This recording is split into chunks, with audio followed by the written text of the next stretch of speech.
আজকে দুপুরে কি দিয়ে লাঞ্চ করলাম চলুন শেয়ার করি। প্রথমেই ছিল মজার একটা শাক, এটা মনে হয় কলমি শাক ছিল। আর এখন শীতের সিজনে তো টমেটো সালাদ মাস্ট বি থাকতেই হবে। টমেটো সালাদ প্রতি বেলায় থাকলে প্রতি বেলায় মনে হয় আমি শুধু টমেটো সালাদ দিয়ে ভাত খেয়ে নিতে পারবো। এরপর ছিল আমার পছন্দের আলুর ভর্তা। ঝাল ঝাল আলুর ভর্তা দিয়ে গরম গরম ভাত খেতে কিন্তু অনেক মজা লাগে।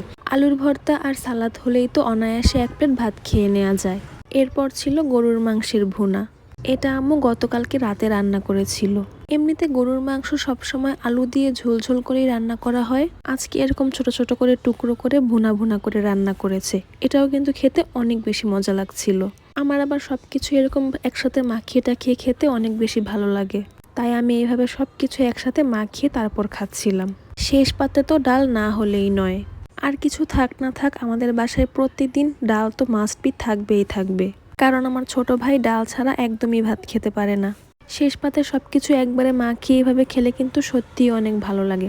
আলহামদুলিল্লাহ আজকে অনেক মজা মজা করে লাঞ্চটা শেষ করলাম। খাওয়া শেষে একটু মিষ্টি কিছু না খেলে আমার আবার ভালো লাগে না, তাই এই বরফিটা খেয়ে নিচ্ছিলাম।